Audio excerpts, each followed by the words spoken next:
Alors, bonjour à toutes et à tous. Je suis très heureux de vous accueillir ce matin pour une matinée qui va être consacrée aux problématiques de recrutement. On va avoir 4 interventions ce matin. Première intervention par Simon qui va nous parler des soft skills au cœur du potentiel humain. Ensuite, on aura une intervention d'Aurélie et d'Éric autour des nouveaux enjeux de la marque employeur. Puis, on accueillera Camille Delcourt de Kiabi et Emmanuel Fatras du groupe Verona pour une table ronde autour de la stratégie de recrutement dans vos entreprises. Et enfin, Eric conclura sur les focus sur les 3 piliers d'un recrutement réussi. Bonjour Simon. Bonjour Christophe, bonjour à tous. Simon, je vais te laisser te présenter avant de démarrer. Avec plaisir. Je suis Simon Baron, responsable produit chez Assess First et je suis psychologue du travail de formation. Super. Eh bien Simon, c'est à toi. C'est parti. C'est parti. Eh bien déjà, je suis ravi de pouvoir accompagner votre début de matinée et vous parler de soft skills ce matin. Ce que je vous invite vraiment à faire, c'est à participer au maximum. On a Christophe qui va être un beau modérateur pour pouvoir me couper et prendre vos questions au fur et à mesure de la présentation, éviter ainsi le monologue. Cela dit, j'ai prévu un contenu bien vitaminé pour vous ce matin, donc je ne manquerai pas d'éléments à vous partager. Voilà, donc je vous invite vraiment à utiliser le chat pour poser vos questions au fur et à mesure. Et puis sinon, c'est parti sur les soft skills au cœur du potentiel humain. Ce qui est important pour moi, c'est de commencer par l'incompréhension qu'on peut avoir autour des soft skills. C'est-à-dire que d'un côté, on a les hard skills avec lesquels tout est facile. C'est-à-dire qu'on sait de quoi on parle quand on parle des hard skills. Tout le monde est d'accord. On a une unanimité quand il s'agit de déterminer pour un job quelles sont les hard skills importantes à évaluer lors du recrutement. On sait ensuite comment les évaluer en phase de sélection et on sait ce qu'on peut en attendre une fois que les personnes sont dans le job. Donc vraiment, les hard skills, c'est une autoroute pour les RH, c'est facile. La limite, cela dit, j'en vois deux. C'est qu'on a constaté ces dernières années que c'était loin d'être suffisant pour anticiper le succès professionnel. Donc, si on se centre uniquement sur les hard skills, on passe à côté d'éléments fondamentaux pour anticiper la capacité de succès et d'épanouissement des personnes en poste. Et enfin, mais de plus en plus, vous avez sûrement dû le voir passer, ces hard skills sont rapidement obsolètes et du coup, miser uniquement dessus, finalement, c'est une stratégie très court-termiste. C'est faire en sorte de boucher un trou, un besoin actuel, mais ça met en difficulté dans les mois et les années à venir si on ne se préoccupe pas des soft skills. Et donc, les soft skills, c'est un peu tout l'inverse des hard skills. C'est-à-dire qu'on ne sait pas vraiment ce que c'est. Quand il faut déterminer les soft skills nécessaires pour un job, personne n'est d'accord. Il est très difficile de trouver une unanimité, un compromis sur les soft skills clés pour réussir dans tel métier. Quand bien même on a réussi à se mettre d'accord, il se pose la question de comment est-ce qu'on les évalue et comment est-ce qu'on les évalue simplement, on va dire, pour que ce soit accessible pour tous. Et après, de là à dire vraiment quel impact ils vont avoir dans un job, là aussi, c'est délicat. Pour autant, malgré toute cette complexité, ce qui est intéressant, c'est que les soft skills, elles ont un impact de plus en plus important dans la capacité de succès des personnes en poste, donc d'où l'intérêt numéro 1 de s'en préoccuper. Et puis, ce sont des compétences durables.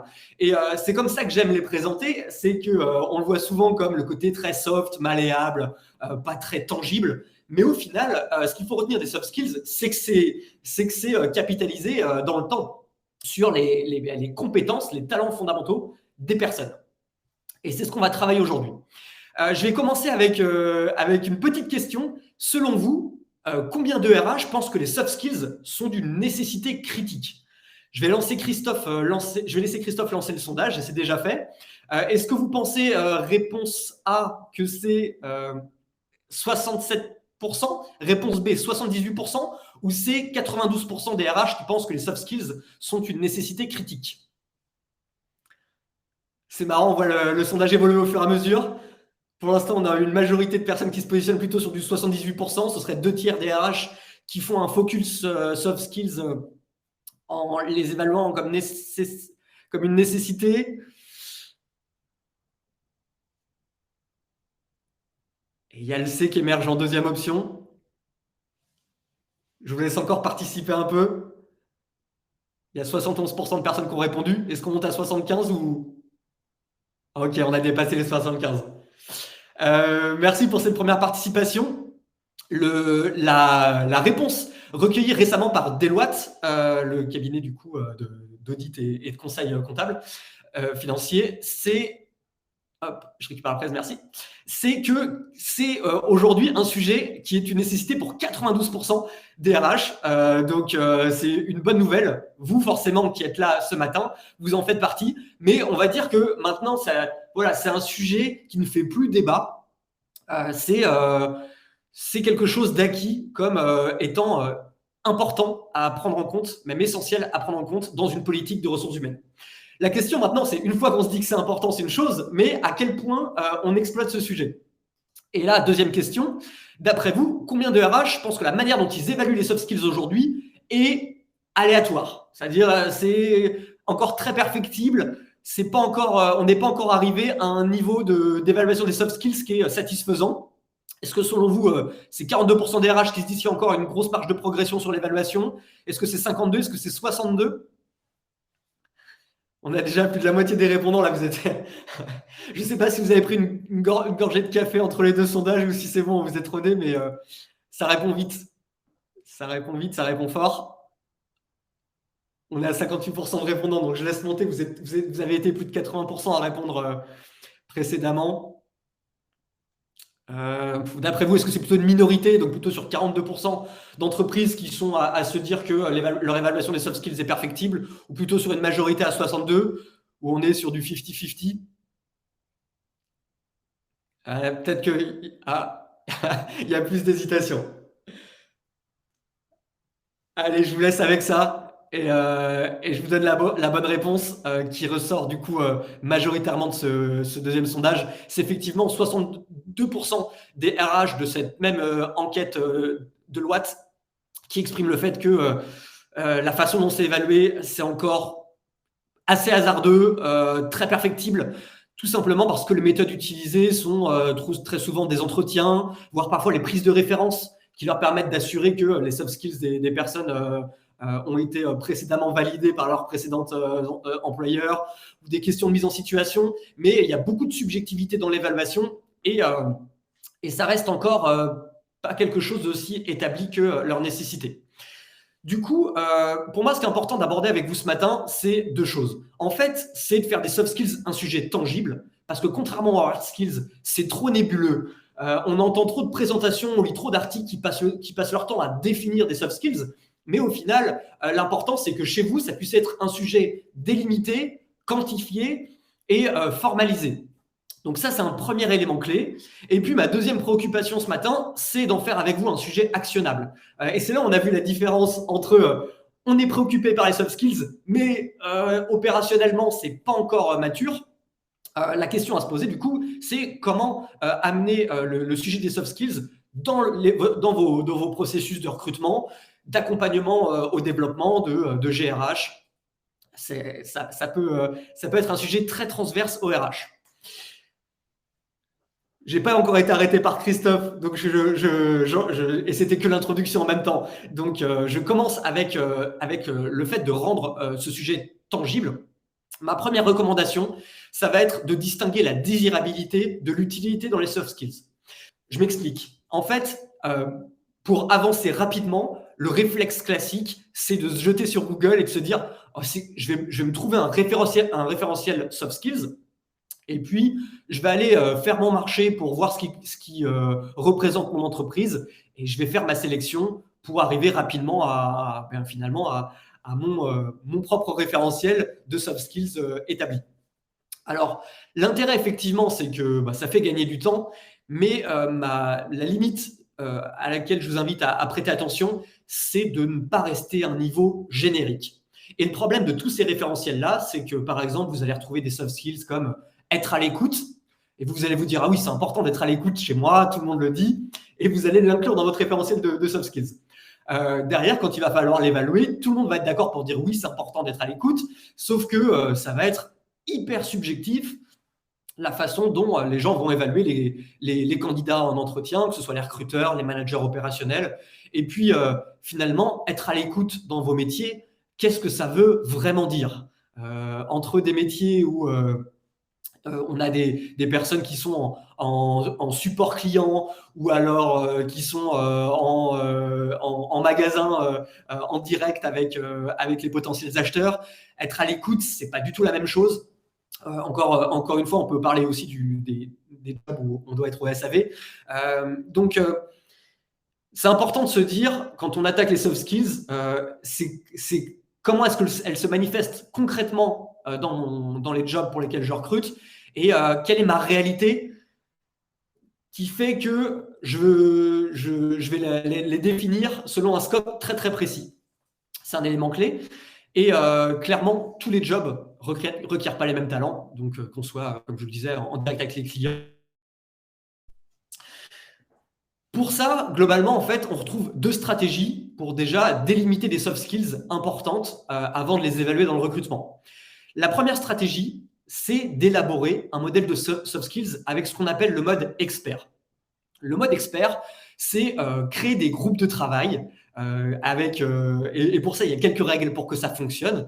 Donc, c'est un groupe qui doit être assez divers dans les personnes que vous mettez dedans. Vous allez inclure des RH, des managers opérationnels, des personnes qui font le job.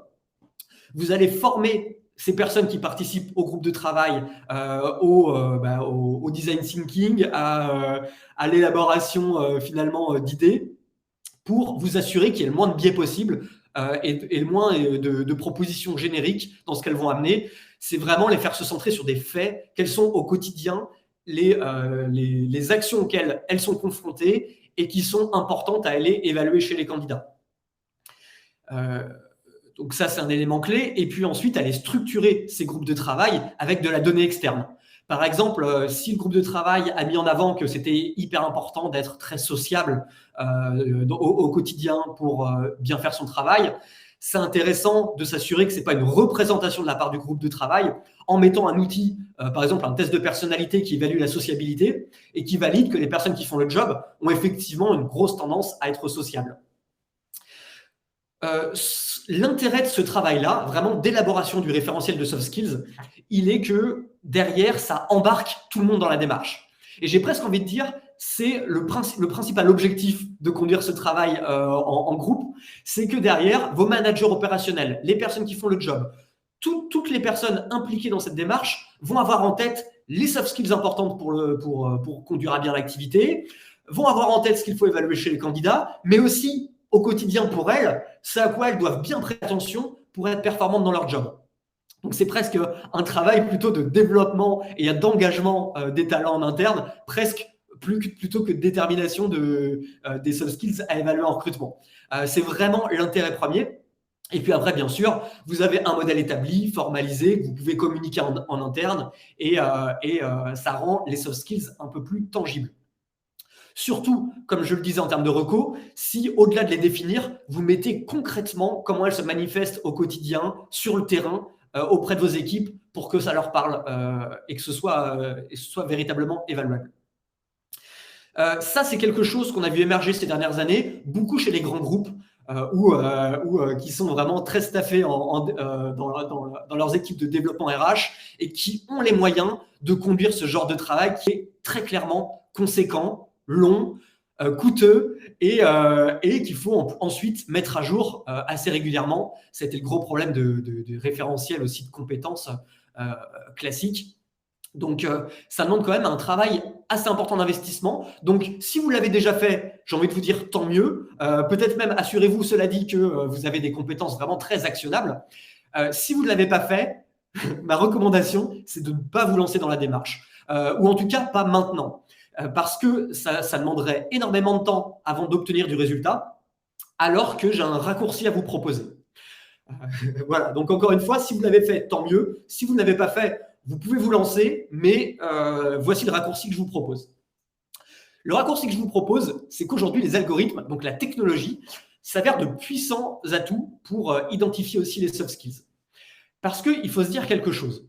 Les soft skills, c'est pas arrivé de nulle part comme ça ces dernières années.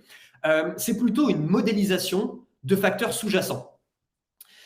Ces facteurs sous-jacents, on les retrouve dans 3 catégories. C'est l'agilité intellectuelle, qui s'apparente au raisonnement. Il s'agit de la personnalité, les comportements privilégiés par les gens, et il s'agit des motivations, qu'est-ce qui met les personnes en mouvement. Je vous donne un exemple. Une des soft skills très populaires actuellement, c'est la pensée critique. Donc être capable de prendre du recul sur une situation, de l'analyser et d'en faire une interprétation construite. Eh bien, la pensée critique, c'est une majeure d'agilité intellectuelle associée à des aspects de personnalité, comme le fait de se centrer sur les faits, d'avoir une approche objective des situations. Il y a aussi la capacité d'innovation qui est très populaire. Eh bien, l'innovation, encore une fois, c'est un mélange d'agilité intellectuelle, de capacité quand même à aller chercher les bonnes informations, et dans la personnalité, de la créativité. Donc, en fait, les soft skills, c'est apparu comme une couche nécessaire, un intermédiaire nécessaire entre des notions connues en psychologie, que sont le raisonnement, la personnalité et les motivations, mais qui sont des notions trop expertes pour être applicables, opérationnelles sur le terrain des entreprises. Et donc, c'est un intermédiaire entre ces notions psychologiques et le terrain. Cela dit, comme de manière sous-jacente, il reste ces notions psychologiques, ce que vous pouvez faire en raccourci, eh bien, c'est d'aller les évaluer chez les personnes qui font le job. Donc, vous prenez, si vous voulez un référentiel, par exemple, chez vos commerciaux, vous demandez à vos commerciaux de compléter ces questionnaires-là d'agilité intellectuelle, de personnalité et de motivation. Et ce qui peut se passer ensuite, c'est que des éditeurs de solutions RH aujourd'hui, comme les Assess First, dans lequel je travaille, ont mis en place des algorithmes où vous allez pouvoir flaguer vos commerciaux, par exemple, à qui vous avez proposé ces questionnaires. Vous allez pouvoir identifier ceux qui sont en performance importante, ceux qui sont en performance moyenne, ceux qui sont en performance moindre, voire en échec. Et en fait, l'algorithme va identifier parmi les critères évalués quels sont ceux qui caractérisent le plus les commerciaux ou n'importe quel professionnel pour lequel vous voulez un référentiel de soft skills qui va caractériser ce qui distingue ceux qui sont en succès. Donc là, par exemple, je vous ai mis une liste de traits de personnalité. En vert, l'algorithme va aller pointer là où on retrouve le plus de personnes en succès. Ça va être ici, prend l'ascendant sur les autres, s'implique effectivement, se centre sur ses points de vue.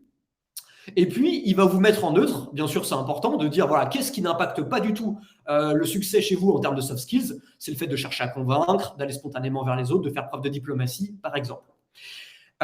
Donc, l'intérêt, c'est que rapidement, vous avez des éléments objectifs et fiables de ce qui caractérise vos populations en poste en termes de soft skills. Et si je veux être plus précis, je dirais plutôt là en termes de personnalité ou de motivation ou de raisonnement. Et après, il vous est très facile d'ajouter la couche de soft skills. Par exemple, vous pouvez vous dire, là on voit que s'implique effectivement, c'est un trait qui ressort comme étant fort chez vos populations. Vous pouvez, vous, en tant que RH, le traduire pour le mettre à la portée des opérationnels. Et par exemple, de dire, effectivement, chez nous, l'authenticité dans les relations, c'est un incontournable. Et donc, c'est important de recruter des gens qui recherchent cette authenticité, cette capacité à créer un lien fort avec les autres. L'intérêt de commencer par la donnée terrain et après, vous, de la traduire et de la contextualiser, c'est que vous vous assurez d'une démarche déjà rapide, d'une démarche fiable, parce que vous êtes parti de votre réalité et pas de représentation, et que derrière, d'un point de vue opérationnalisable, eh bien, il vous suffit d'aller évaluer vos candidats sur les mêmes critères pour vous assurer qu'ils ont les soft skills nécessaires pour réussir chez vous. J'imagine que le sujet de la partie mais est-ce qu'on va pas cloner les soft skills en mettant ça en place va apparaître. Peut-être que c'est le cas, soit on s'arrête ici pour y répondre, soit on peut y revenir dans 5 minutes. Mais c'est voilà une deuxième approche pour rendre les soft skills tangibles chez vous et vraiment rapidement. Donc, soit vous avez votre modèle de compétences établi, soit vous passez par une analyse du terrain. Et puis, bien sûr, les soft skills, c'est un sujet qu'il faut réaliser de façon actionnable, parce que quand on constate ce qui se passe sur le terrain, on se rend compte qu'un modèle, ça peut prendre plusieurs années à être construit, et ceux qui l'ont fait peuvent en témoigner. Donc là, j'ai repris une étude qu'on peut retrouver de 2014, mais il y en a plein d'autres qui ont suivi l'élaboration de ces modèles de compétences soft skills en entreprise. Et il se trouve que la plupart des référentiels aujourd'hui sont vraiment sous-exploités. Là, encore une fois, sur une enquête menée par Demos, on a 4% des entreprises seulement qui déclarent avoir rendu leur modèle soft skills vraiment opérationnel. Et donc, nous, on a fait le tour des clients qu'on a, des entreprises que l'on a sur l'évaluation des soft skills, et on a identifié pourquoi aujourd'hui c'est difficile pour elles d'opérationnaliser ces modèles. C'est qu'ils sont souvent compliqués à utiliser par les opérationnels et les RH. Souvent, ils sont présents dans des tableaux Excel avec plein de définitions, mais de là à les utiliser vraiment en recrutement, c'est complexe. Ça peut être très statique, manquer de dynamisme et donc pas être à jour. Ça peut manquer de robustesse scientifique. Enfin, il y a plusieurs limites. Et donc, très concrètement, ce qu'on a mis en place récemment chez Assess First, alors là, je vous parle de notre outil parce que, à un moment, si on veut que ce soit actionnable, ça ne peut pas se faire à la main parce que ce qui a été fait jusque-là à la main à travers des tableaux Excel, ça rend l'outil juste impossible à déployer à grande échelle auprès des opérationnels sur le terrain. Eh bien, c'est de développer un outil qui permet d'intégrer votre modèle à notre évaluation des soft skills et ensuite de retrouver finalement dans vos profils d'évaluation candidats directement votre référentiel établi en interne. Donc, par exemple, vous avez peut-être créé un référentiel avec un cluster de compétences capacité à agir, avec les compétences se montre proactif, capacité à planifier, organiser, perfectionner. Et donc ça, vous allez le retrouver directement. L'intérêt de mettre en place un modèle de compétences à travers Assess First, c'est que on va parler votre langue. On ne va pas évaluer simplement la personnalité, les motivations, le raisonnement des candidats. On va faire la connexion entre ces caractéristiques-là et vous, chez vous, la façon dont vous en parlez, votre langage. Et ça vous permet après de le partager avec les recruteurs, les managers opérationnels de façon très directe, sans intermédiaire. Et donc, vous pouvez identifier, grâce à cette approche, vraiment les facilités de vos candidats à développer les soft skills que vous attendez chez vous et puis les points d'alerte potentiels. On a fait en sorte aussi que ces soft skills, elles soient étalonnées, c'est-à-dire que vous pouvez vous dire, par exemple, si quelqu'un a un 10 à un soft skills particulier, ça vous permet vraiment de se dire ce candidat a le top en termes de soft skills vis-à-vis de ce qu'on peut trouver sur le marché. Alors que d'habitude, vous, quand vous évaluez classiquement des soft skills, vous pouvez vous dire « je pense que le candidat est bon sur le sujet, mais par rapport aux autres, c'est plus difficile de le situer ». Alors que là, c'est un moyen objectif de situer le candidat sur les soft skills. Et puis, enfin, pour aller au bout de la démarche, vous pouvez aussi faire un mapping des soft skills qui sont vraiment maîtrisés, des soft skills qui sont potentiellement à développer. C'est-à-dire que peut-être que le travail en équipe, par exemple, la personne n'est pas la meilleure pour ça parce qu'elle a une communication peut-être très cash, très directe, mais c'est quelque chose qui l'anime, qui la motive, ce travail en équipe. Et donc, si vous l'accompagnez sur le sujet, c'est une soft skills que vous pouvez très facilement faire progresser. Et puis, bien sûr, il y a des soft skills en zone d'inconfort qui seront plus délicates à travailler chez les personnes.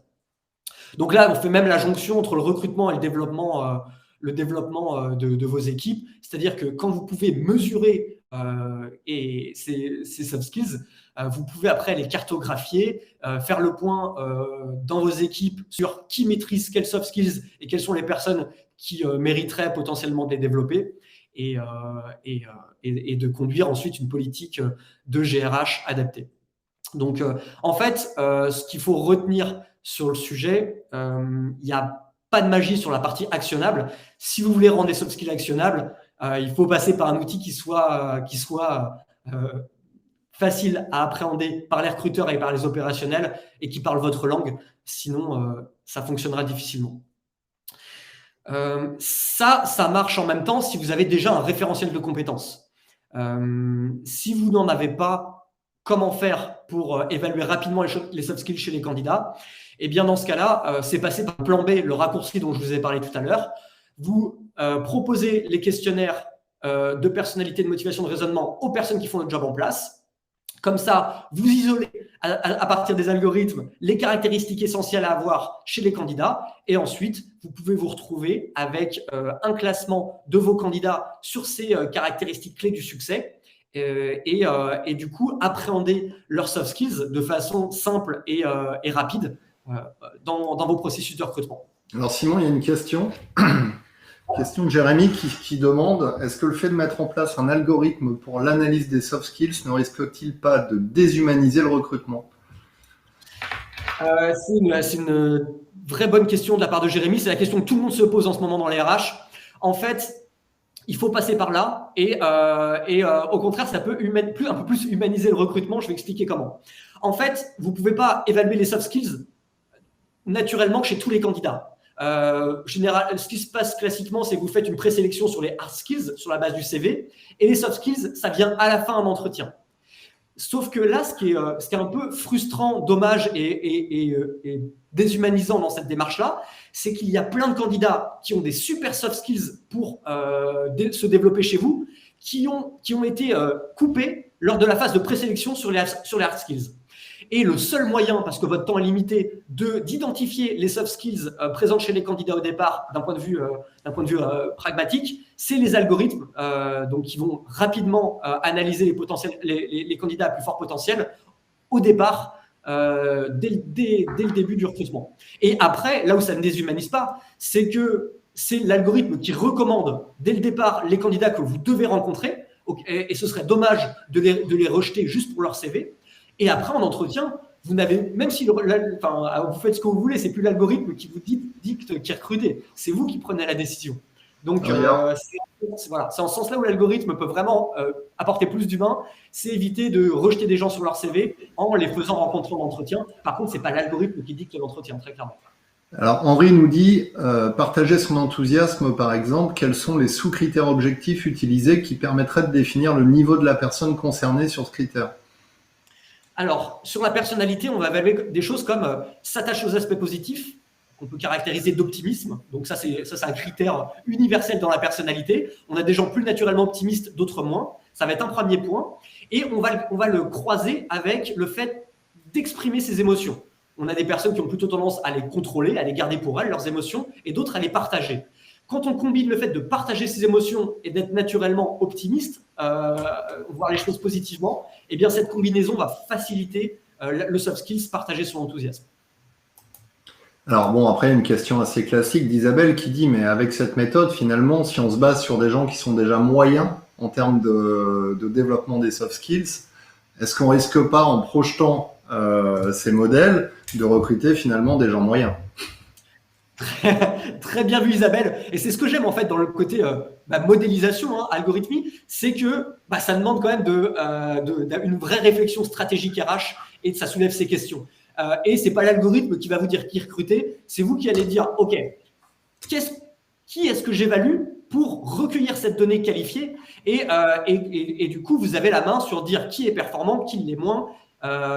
Et en tenir compte bien sûr dans la modélisation des soft skills chez vous. C'est essentiel et c'est ce qui fait toute la différence dans la démarche, c'est votre capacité à créer cette stratégie RH et cette évaluation des personnes en poste. J'ai une question, Simon, de mon cru. Ouais. Je me posais la question en t'écoutant. Bien souvent, les recruteurs vont d'abord valider les hard skills, puis s'intéresser aux soft skills. Est-ce que la bonne démarche, ça serait pas de faire l'inverse? De plus en plus, on va vers ça. En fait, le premier frein quand j'entends les opérationnels en parler sur le terrain, c'est vraiment de se dire comment est-ce qu'on fait d'un point de vue très concret dans la gestion du temps pour que ça se passe. Mais une fois qu'ils ont compris qu'ils pouvaient demander aux candidats de compléter des questionnaires dès le début de la démarche, c'est-à-dire qu'ils peuvent mettre un lien dans leur annonce de recrutement et en fait avoir accès à ceux qui ont le plus de potentiel en termes de soft skills chez eux, eh bien ça change la donne. Et comme on l'a vu, comme les soft skills c'est une compétence durable, vous avez tout intérêt en tant que professionnel RH à l'inclure en amont dans la démarche parce que vous capitalisez sur les gens qui vont s'inscrire dans votre culture d'entreprise et de façon durable, quoi. Simon, je vais te laisser conclure. Ouais, tout à fait. J'espère aujourd'hui vous avoir proposé une vraie alternative et des options tangibles, actionnables pour traiter des soft skills. Et je vous laisse la main pour la suite. Je serai disponible si vous voulez creuser le sujet. Je crois que mon mail vous a sûrement été communiqué quelque part. Sinon, c'est sbaron@assessfirst.com et où vous pouvez facilement me trouver sur LinkedIn. Je me ferai un plaisir de voir dans votre situation comment vous pouvez adresser ce sujet des soft skills et progresser. Super, merci Simon. Maintenant, on va parler de marque employeur. Je vais recevoir Aurélie et Eric. Merci Simon. Merci Christophe. Je te déconnecte, je te passe en tant que participant. Entendu. Bonjour Eric. Bonjour Christophe. Bah oui, toi.